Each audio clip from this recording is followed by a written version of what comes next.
नमस्कार विद्यार्थी मित्रांनो. बघा, काही दिवसाआधी नवी मुंबई महानगरपालिकेचे ॲडव्हर्टाइजमेंट आली होती. त्यामध्ये आपण सहाय्यक आयुक्त ची पोस्ट भरली होती. ओके. तर त्यामध्ये पोस्ट भरली होती. तर त्यामध्ये मराठीवर 10 क्वेश्चन होते, जीकेवर 10 प्रश्न होते, रिझनिंगवर 10 प्रश्न, नंतर इंग्लिशवर 10 प्रश्न, असं त्यांनी सांगितलं होतं की 10-10 प्रश्न येणार. नंतर टेक्निकलवर 60 प्रश्न म्हणजे 120 मार्क टेक्निकलवर राहणार असं त्यांनी म्हटलं होतं. आणि त्यामध्ये त्यांनी म्हटलं होतं की 10 टॉपिक राहणार, म्हणजे आपण मोजले होते तर 10 टॉपिक आले. तर 10 टॉपिक हे होते. त्याच्यामध्ये होते की 3 नियम होते, 6 ॲक्ट होते आणि एक स्कीम्स होते, म्हणजे अर्बन डेव्हलपमेंट डिपार्टमेंटने काढलेले स्कीम्स कशाच्या संदर्भात, महाराष्ट्र गव्हर्नमेंटसाठी आणि सेंट्रल गव्हर्नमेंटसाठी. हा एक टॉपिक झाला. सोबतच त्याच्यामध्ये 3 नियम आणि 6 ॲक्ट. तर या सर्व 10 टॉपिकसाठी मी फास्ट ट्रॅक बॅच घेऊन आलेलो आहे. या बॅचमध्ये क्विक रिव्हिजन सिरीज राहणार. मॅक्झिमम 10 घंट्याची 10 हवरची ही बॅच राहणार आहे. यातून आपल्याला एम करायचं, याचं आपलं टार्गेट आहे की कमी वेळेत जास्तीत जास्त गुण मिळवणे. ओके.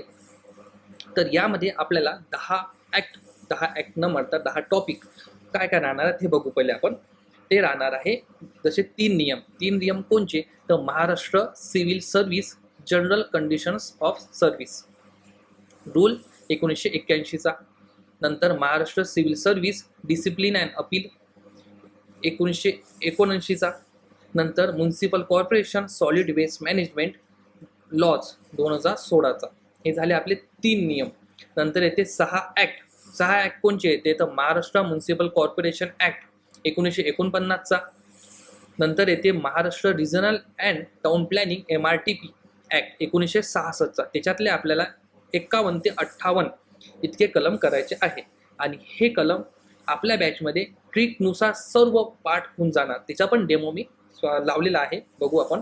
नंतर येते राईट टू सर्व्हिस ॲक्ट, नंतर येते राईट टू इन्फॉर्मेशन ॲक्ट, नंतर आहे डिझास्टर मॅनेजमेंट, नंतर आहे ट्री कन्झर्वेशन ॲक्ट. हे झाले 6 ॲक्ट आणि एक स्कीम, म्हणजे एक टॉपिक स्कीमचा, म्हणजे योजना कोणत्या, तर अर्बन डेव्हलपमेंट डिपार्टमेंटने काढलेल्या स्कीम्स. कोणासाठी, तर महाराष्ट्र गव्हर्नमेंटसाठी आणि सेंट्रल गव्हर्नमेंटसाठी ह्या सर्व स्कीम्स आपण पाहणार आहे.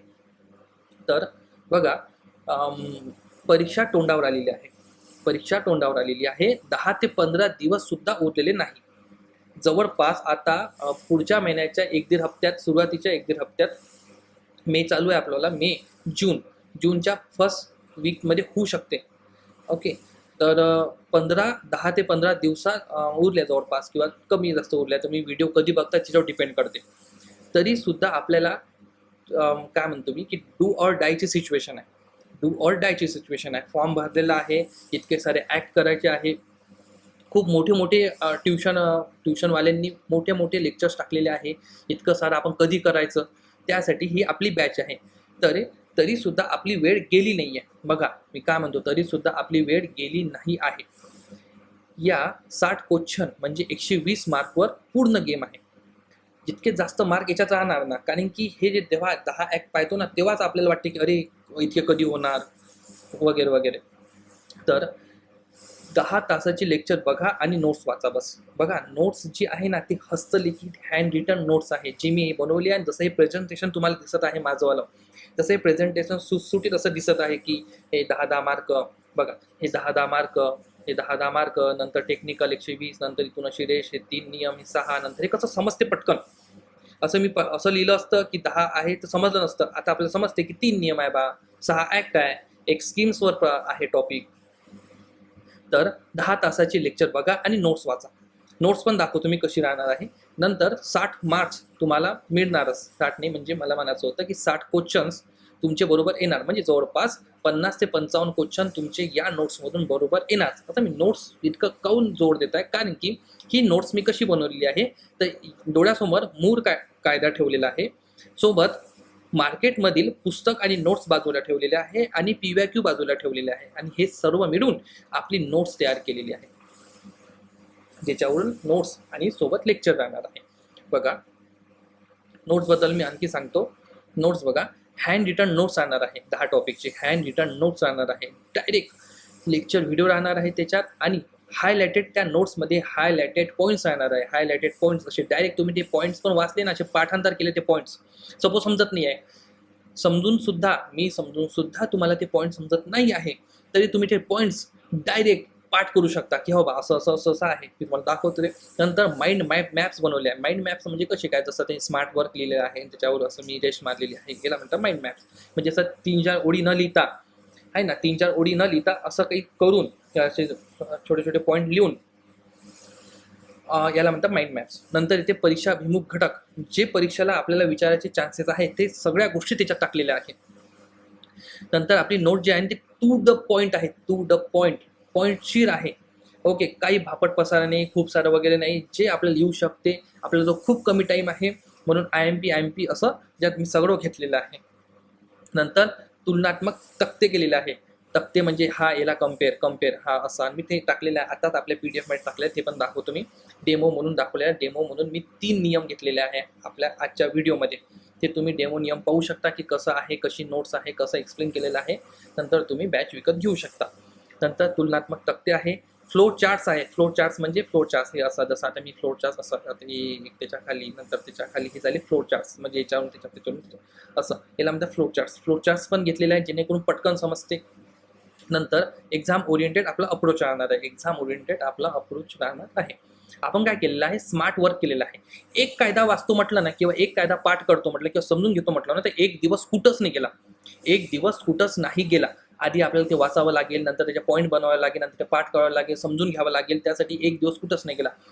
सर्व ॲक्ट, सर्व नियम, योजना हे सर्व आपण 10 तासात म्हणजे एका दिवसात जर केलं, बसले अभ्यासाला, एका दिवसात तुम्ही पूर्ण संपवून त्याच्यावर रिव्हिजन करून तुम्ही सर्व क्वेश्चन सॉल्व्ह करू शकता. तुम्हाला एक कॉन्फिडन्स मिळते की ठीक आहे बा, मी सर्व व्हिडिओज, लेक्चर्स पाहिले आहे, सर्व अभ्यास केलेला आहे, आता माझा पेपर चांगला जातो. स्मार्ट वर्क केलेला आहे. फास्ट ट्रॅक बॅच राहणार आहे. 10 तासात 10 कोर्स राहणार आहे. एक्झाम रेडी आपली नोट्स राहणार आहे. एक्झाम रेडी नोट्स राहणार आहे आपली. ओके, आता बघा या कोर्सची फीज जी आहे ना, या कोर्सची फीज जी आहे ना, ती वेगवेगळ्या बॅचची वेगवेगळी आहे. वेगवेगळ्या बॅचची म्हणजे आपल्या बॅचची नाही, वेगवेगळ्या ट्युशनवाल्यांची वेगवेगळी आहे. कोणी 7,500ची विकत आहे, कोणी 10,000ची विकत आहे. बरोबर, मी एक पाहिली होती 3,500ची पण विकत आहे. ठीक आहे, पण त्यांचा दर्जा मला माझ्या नोट्ससारखा नाही वाटला, कारण की नोट्स आपण खूप परिपूर्ण अशी बनवली बघा तुम्ही. आणि आपण आपल्या बॅचची फीज ही 999 ठेवलेली आहे. 999 ओनली.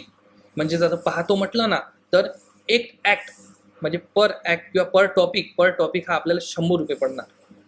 म्हणजे खूप कमी अशी प्राईज आपण ठेवलेली आहे. आणि आपली परीक्षा तोंडावर आलेली आहे म्हणून मी हा कोर्स लॉन्च केलेला आहे. आणि तुम्ही रिव्हिजन बॅच म्हणून पण तुम्ही अभ्यास केला असेल आणि रिव्हिजन करायची आहे, टू द पॉईंट आपल्याला पाहायचं आहे, तरीसुद्धा तुम्ही ही बॅच घेऊ शकता. ज्यांनी काहीच केलं नाही आहे ना, तो पण बॅच हा पाहू शकतो आणि त्याला समजणार, कारण की आपण तसं एक्सप्लेन पण केलेलं आहे. तर आपले कोर्सची फी राहणार आहे 999 रुपये. 999 म्हणजे एक कायदा किंवा नियम किंवा एक टॉपिक हा आपला 100 रुपये पडणार आहे. 100 रुपये, फक्त 100 रुपये, फक्त 100 रुपये पडणार आहे. म्हणजे टोटल घेतलं ना तर 999 रुपये आपली कोर्सची फीज आहे. असंच जसं मी शिकवत आहे ना, जसं मी आता एक्सप्लेन करत आहे, जसं मी आता प्रेझेंट करत आहे, तसंच सर्व व्हिडिओमध्ये मी प्रेझेंट केलेलं आहे. तर बघा यामध्ये आपल्याला काय काय मिळणार आहे. यामध्ये आपल्याला मिळणार आहे व्हिडिओज आणि नोट्स. व्हिडिओज म्हणजे लेक्चर्स एक्सप्लेन लेक्चर्स, त्या नोट्सवरचे एक्सप्लेन लेक्चर्स आणि नोट्स. ओके, तुम्ही याची झेरॉक्स काढू शकता. ओके, आणि व्हिडिओ तुम्ही डाउनलोड करून पाहू शकता. काही विषय नाही, किती वेळाही पाहू शकता. अनलिमिटेड व्ह्यूज आणि याची व्हॅलिडिटी राहणार आहे एक्झाम होईपर्यंत. ठीक आहे, पुढे जाऊ. ओनली नोट्स, ओनली जर तुम्हाला फक्त नोट्सच घ्यायची आहे बा, फक्त नोट्स द्या सर आम्हाला, तर नोट्सची फीस ठेवलेली आहे 550 रुपये. 550 तुम्हाला पे करावे लागणार, तर तुम्हाला नोट्स मी पाठवणार. ओके, आता हे कसं कुठं पाहणार, त्याचा प्लॅटफॉर्म कोणता राहणार आहे. त्याचा प्लॅटफॉर्म राहणार आहे कोर्स घेण्यासाठी. तुम्हाला बघा प्लॅटफॉर्म सांगत आहे मी तुम्हाला कसं करायचं आहे, कोर्स कसा घ्यायचा आहे, कुठं पाहायचा आहे, सर्व मी आता तुम्हाला सांगत आहे. या स्लाइड नंतर मी तुम्हाला डेमो दाखवणार आहे. 3 नियमचे मी डेमो बनवलेले आहे. डेमो म्हणजे त्याच PDF मधले, त्याच नोट्समधले मी स्क्रीनशॉट इथे लावलेले आहे आणि ते तुम्हाला मी दाखवत आहे की कसं राहणार. आणि पुढच्या व्हिडिओमध्ये मी ॲक्टचे डेमो दाखवणार. ओके. तर या व्हिडिओमध्ये मी 3 नियमचे डेमो दाखवणार आहे तुम्हाला. तर कोर्स घेण्यासाठी तुम्हाला 7020660293 हा माझा WhatsApp नंबर आहे. 7020660293 हा माझा WhatsApp नंबर आहे. WhatsApp नंबर आहे 702066. बघा इथं 7020660293 हा माझा WhatsApp नंबर आहे. याच्यावर तुम्हाला मेसेज करायचा आहे. अधिक माहितीसाठी पण तुम्ही मेसेज करू शकता किंवा डायरेक्ट तुम्ही फोनपे करू शकता. ठीक आहे. हा माझा फोनपे पण नंबर आहे. फोनपे नंबर आहे. हा माझा फोनपे नंबर आहे आणि WhatsApp पण नंबर आहे. तर तुम्ही यावर WhatsAppवर मेसेज करू शकता किंवा डायरेक्ट तुम्ही फोनपे करा. फोनपे करून तुम्हाला पेमेंट करायचं आहे या नंबरवर आणि नंतर तुम्हाला मला स्क्रीनशॉट पाठवायचा आहे WhatsAppवर. WhatsAppवर तुम्ही मला स्क्रीनशॉट पाठवला. बघा तुम्ही WhatsAppवर मला स्क्रीनशॉट पाठवला तर तुम्हाला मी ॲक्सेस देणार टेलिग्राम चॅनलचं. बघा टेलिग्राम चॅनलचं तुम्हाला मी ॲक्सेस देणार. आपल्या टेलिग्राम चॅनलचं नाव राहणार NMMC टेक्निकल मास्टर क्लास. यामध्ये आपल्याला नोट्स दिसणार आणि लेक्चर्स दिसणार. ओके. नोट्स दिसणार, लेक्चर दिसणार. यामध्ये रेकॉर्डेड लेक्चर राहणार आणि नोट्स राहणार. ओके. तुम्हाला WhatsApp नंबरमध्ये किंवा फोनपेमध्ये माझं नाव दिसणार. बघा मी माझं नाव सांगत आहे. साहिल संजय पाटील.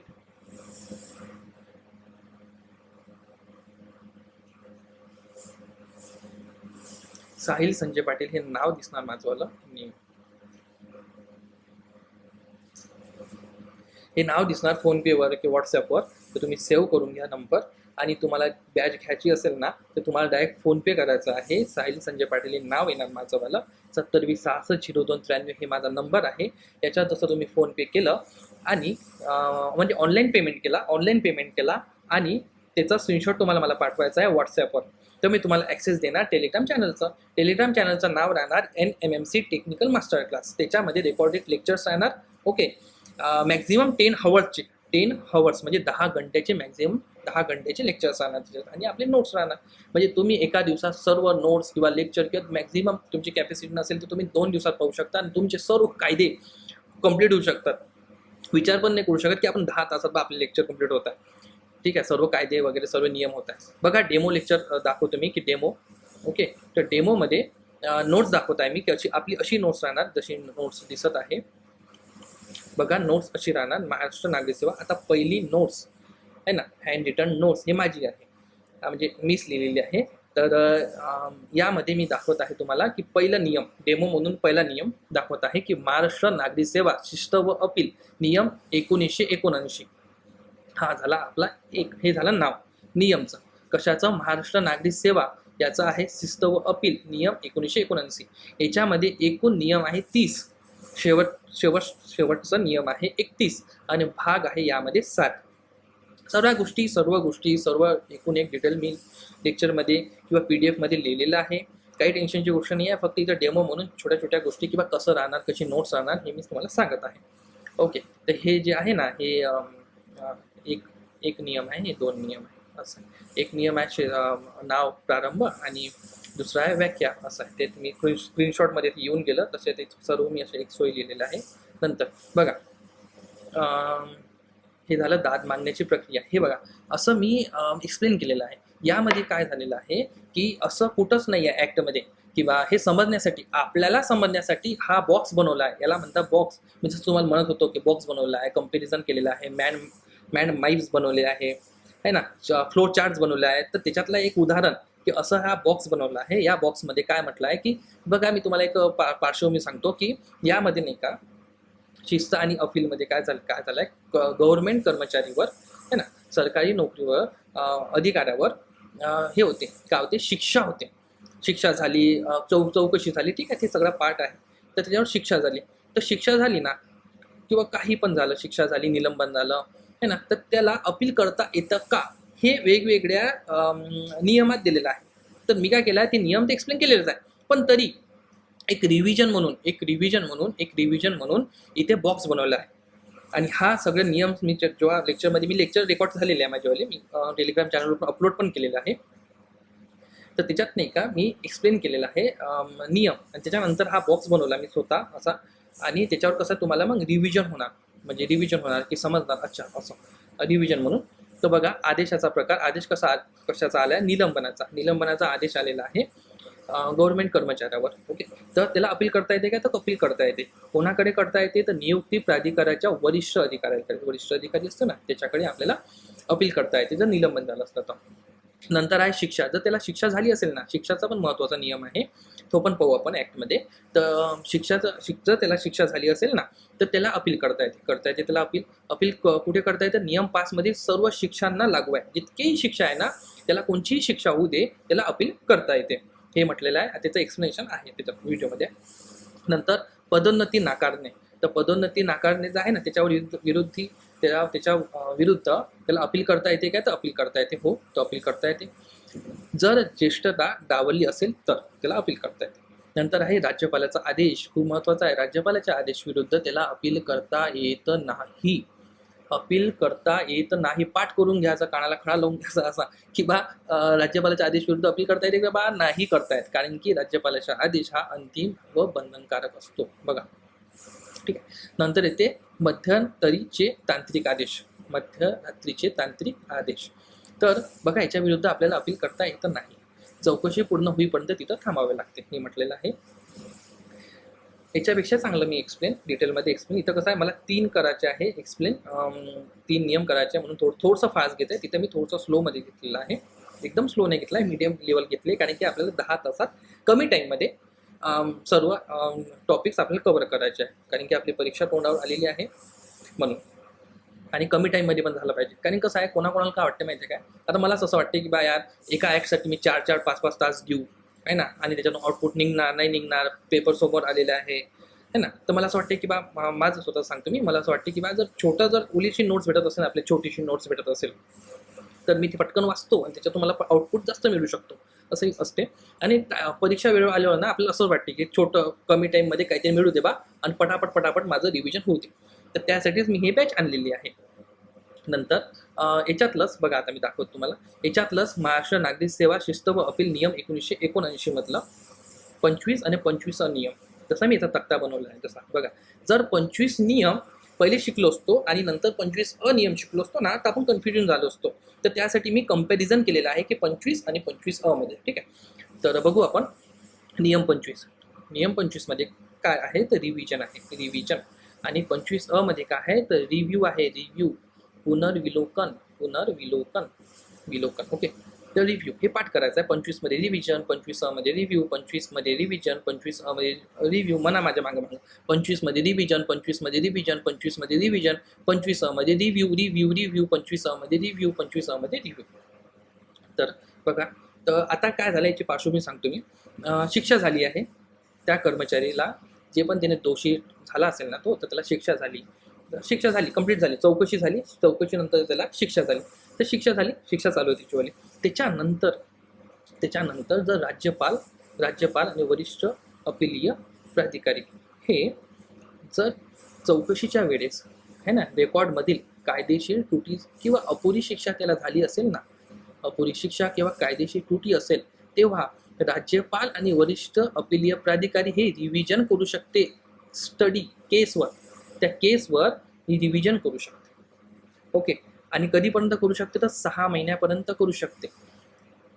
उद्देश काय आहे याचा? तो उद्देश आहे की प्रक्रिया जी झाली आहे ना, त्याची अचूकता तपासणे. प्रक्रिया बरोबर झाली आहे, कशी झालेली आहे ते तपासते.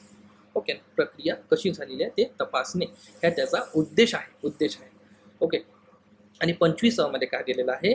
25 मध्ये दिलेलं आहे केवळ राज्यपाल करू शकते. रिव्ह्यू केवळ राज्यपाल, महत्वाचं आहे बरं.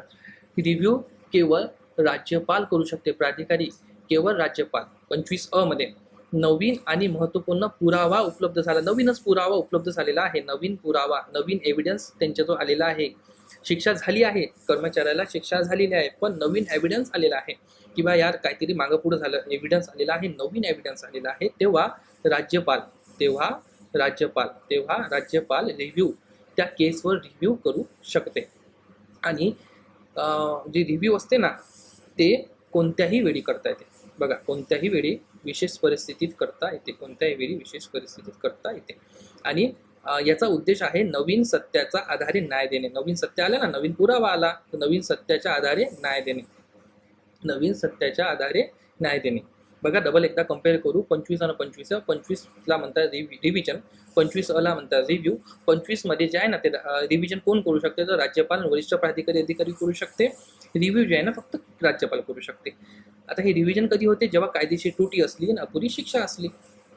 ओके. आणि इकडे काय रिव्ह्यू मध्ये काय, जेव्हा राज्यपाल करते ना, फक्त राज्यपाल करते तेव्हा नवीन पुरावा असते तेव्हाच. का कार्यकाळ काय आहे, अर्ज मुदत काय आहे, किंवा 6 महिने फक्त, ओन्ली 6 मंथ. आणि इकडे काय आहे, कोणत्याही वेळी विशेष परिस्थितीमध्ये. आणि इकडे उद्देश काय आहे, प्रक्रियेची अचूकता तपासायची आहे. आणि इकडे नवीन सत्याचा न्याय द्यायचा, नवीन सत्य जे आले ना त्याच्या विरुद्ध त्यांना न्याय द्यायचा. हे झालं 25 आणि 25. हे बघा मी म्हणतो ना हायलाइटेड पॉईंट, की पॉईंट, टू द पॉईंट जे म्हणत आहे मी पुन्हा पुन्हा, जे आपली नोट्समध्ये आहे हायलाइटेड पॉईंट, की पॉईंट जे म्हणत आहे मी की हायलाइटेड पॉईंट आहे, की पॉईंट आहे, ते कसे ते याला म्हणतात हायलाइटेड पॉईंट. बघा बघा फक्त एक शब्द, कायदेशीर त्रुटी अपुरी शिक्षा, 6 महिने 6 मंथ, अचूकता तपासणी. झालं 25 म्हणजे हे झालं पाठ. 4 शब्द पाठ करा, झालं 25.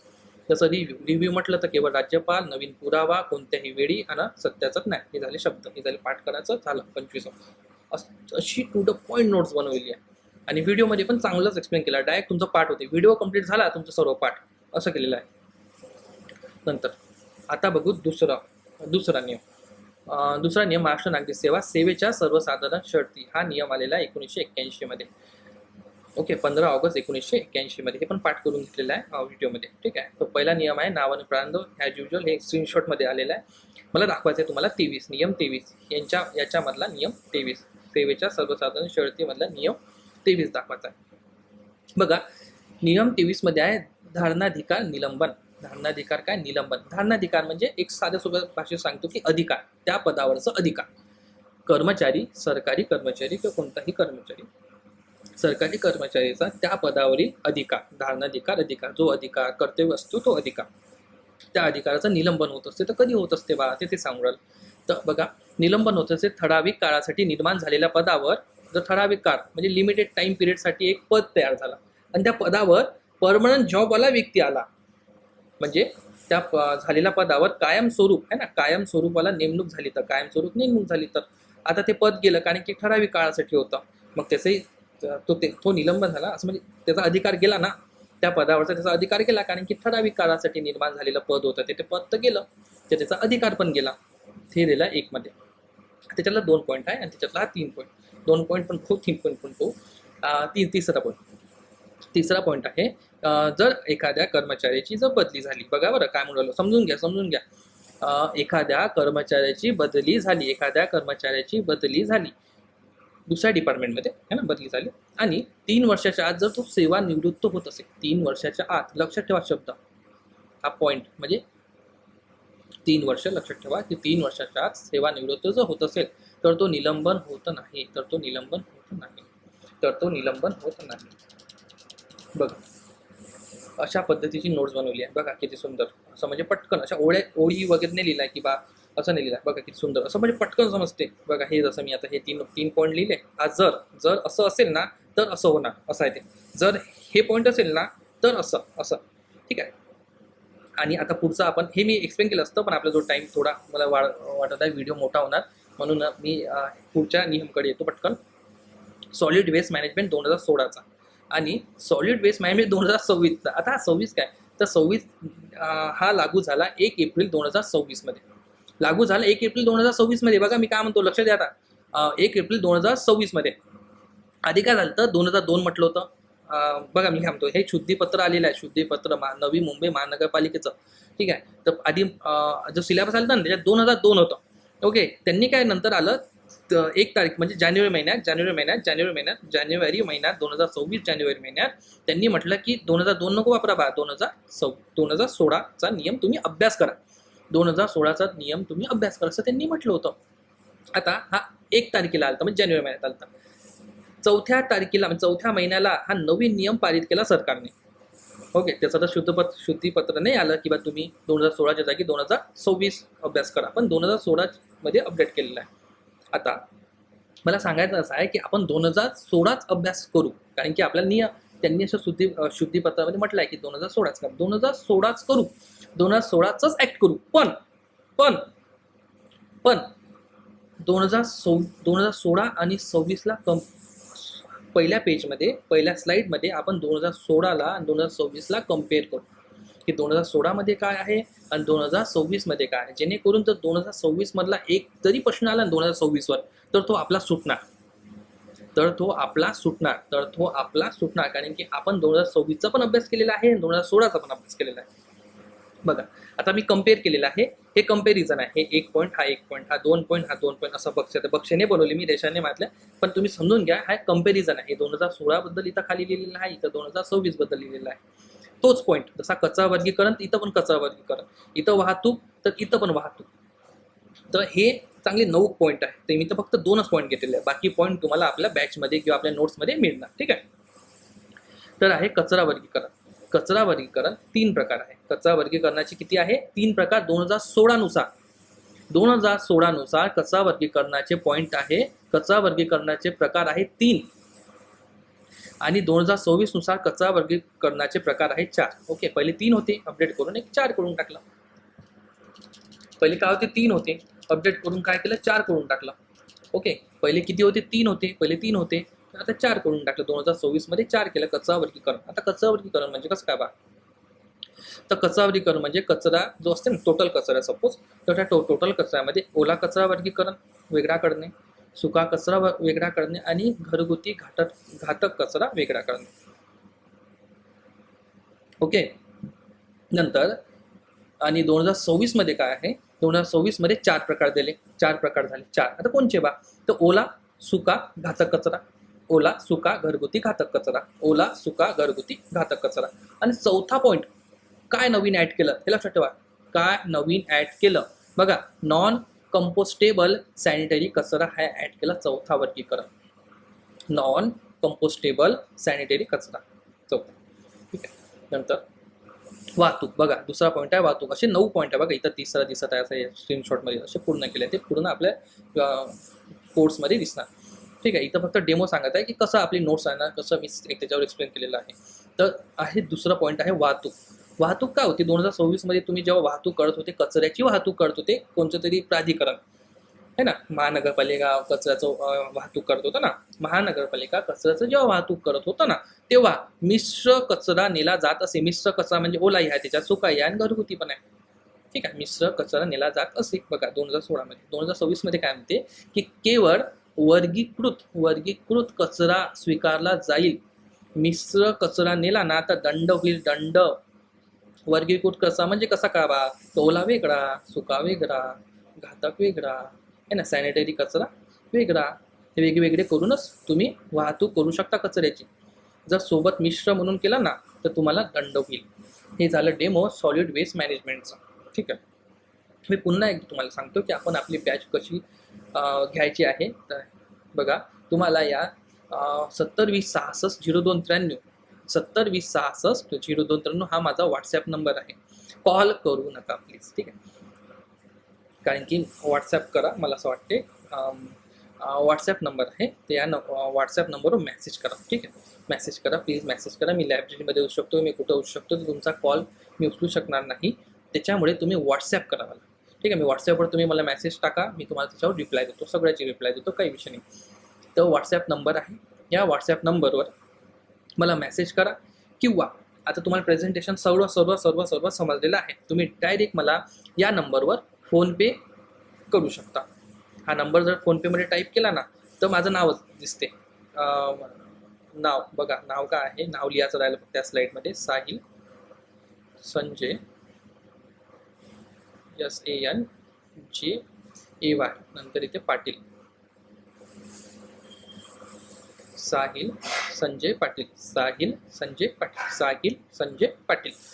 हा माझा नंबर आहे, हे माझं नाव आहे. फोनपेवर तुम्हाला हे नाव दिसणार, साहिल संजय पाटील. ओके. तुम्हाला पेमेंट करायचं आहे आपल्या बॅचचं. बघा, बॅच आपली 999 ओनली. बघा, मी तुम्हाला सांगितलं की आपल्या खरं खूप कमी प्राईजमध्ये बॅच लॉन्च केलेली आहे. यामध्ये 10 टॉपिक आहे. तर तुम्हाला 999 यामध्ये पे करायचे आहे ना. मला स्क्रीनशॉट पाठवायचा आहे व्हॉट्सॲपवर. तसंच मी तुम्हाला ॲक्सेस देणार टेलिग्राम चॅनलचा. या टेलिग्राम चॅनलवर रेकॉर्डेड व्हिडिओ बघा, रेकॉर्डेड व्हिडिओ आणि नोट्स राहणार त्याच्यामध्ये. टेलिग्राम चॅनलचं नाव राहणार NMMC technical master class. NMMC technical master class हे चॅनल प्रायव्हेट राहणार, प्रायव्हेट राहणार, प्रायव्हेट. यामध्ये तुम्ही स्वतः मेसेज करू शकत नाही, व्हिडिओ फॉरवर्ड करू शकत नाही. ओके, नोट्स डाउनलोड करू शकता, प्रिंट आउट करू शकता. ठीक आहे, असं आहे. ठीक आहे, तर आपण पुढच्या व्हिडिओमध्ये भेटू. पुढच्या व्हिडिओमध्ये मी बाकी कायद्याचे मी हे आणणार आहे, डेमोज आणणार आहे आणि तिथं पण नवीन प्रेझेंटेशन बनवणार आहे, तर नवीन डेमो दाखवणार आहे. ठीक आहे, चला तर धन्यवाद.